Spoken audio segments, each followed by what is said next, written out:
Ces artisans ont également saisi l'occasion offerte à eux pour exprimer leur point de vue par rapport au fait que la deuxième personnalité de la République du Bénin, en la personne du président Louis Vlavounou, soit digne fils de Porto-Novo et réside à Porto-Novo, précisément dans le 5e arrondissement. Le président de l'Assemblée mi-temps, deuxième personnalité mi-temps, Vlavounou, président de l'Assemblée mi-temps.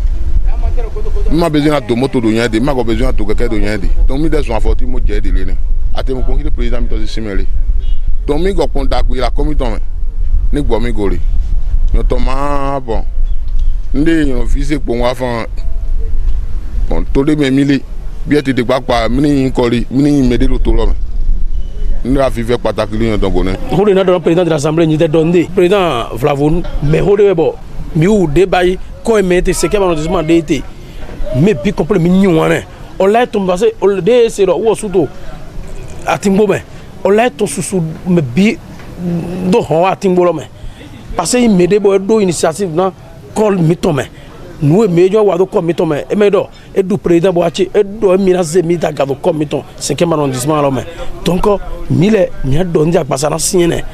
bonan baba we bonan no mi ko afonza na ku mi ma do wen nde mi do po bodo mi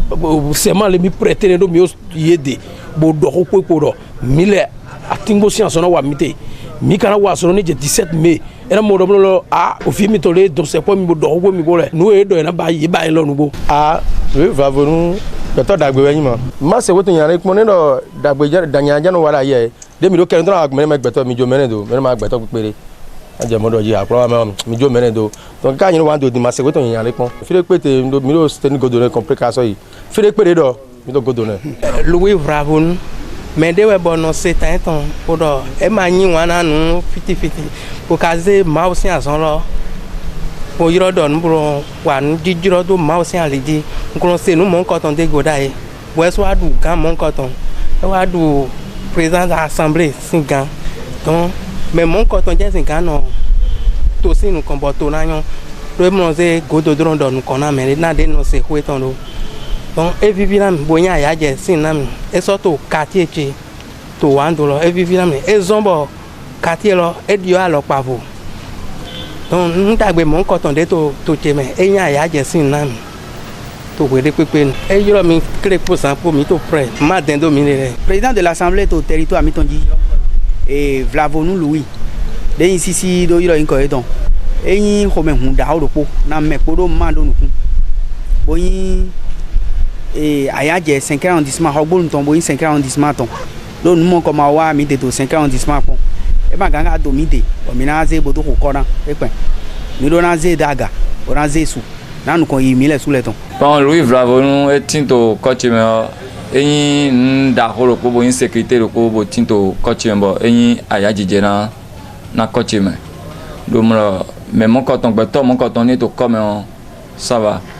sécurité no tinto comme ganji bon podo waro wo su ton papapo san ke mako do je ganji ayo bon ko yin mele boko no guaro na me kai bon boko no e mo amanyina e ka so je ganji din ne bito OK bon ça va. Ces travailleurs qui exercent leurs activités dans divers quartiers de la ville capitale n'ont pas tari d'éloges à l'égard du président de la République, son Excellence Patrice Talon. Ils ont en effet loué le leadership du chef de l'État et salué son ardeur inébranlable qui le caractérise dans la gestion des affaires de l'État dont il a hérité depuis 6 avril 2016. Asanga gbega sin de na ona toga na nwe wa ete na tomiton. Do e ma det fi de pepe do vo e juro do bene vire bini fo bo na ne na ho de ne na sanga gbega ni tine na ni do pe nukun do mi go na to lo ni do di o ga mo mi ni je mi se te gbedi mi pon allié ne le mi je wan do ti an yuro to kokroko to gbedi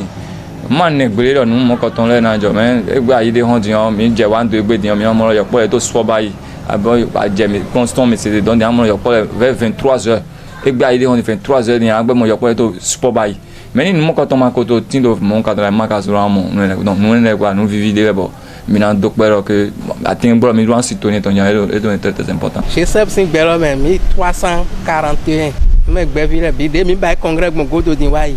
Gbɛvi to président bo wa congrès lɛ mɛ bi ba 341 ndo jiri de do ego ko ma o si alɔgɔ ko yɛrɛ seto na mi bolo se gbete ne to mo autorité de lɛ ma tɔn bo go alɔ na mi wa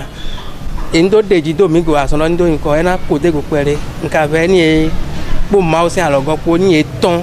bo go alɔ na mi pataki gbɛ chez septon de to 5e arrondissement lɔ bo yin coiffeur tɔn lɔ mi do wo do alɔgɔ ye tɔntɔn yɔ so na jɛte wa mi de ko mi na mɔ ye gbɛvi mi tɔ lɛ bi na mɔ ye ko mi na kɔn gbedo kpɔ do wa sɔrɔ na sɔrɔ ni do vivi wa. Adɔgbogbo tí ma atingbo mɔ lɔ ne fɔ nyɔnu de yin atingbo efɔ atingbo lɛgbɛ yina tsoju na kina ɲaɲaɲa. Atingbo ni je 17 mai lɔ se k'oja yi ye kiya pataki comme mi tɔn do 5e arrondissement ira mɔ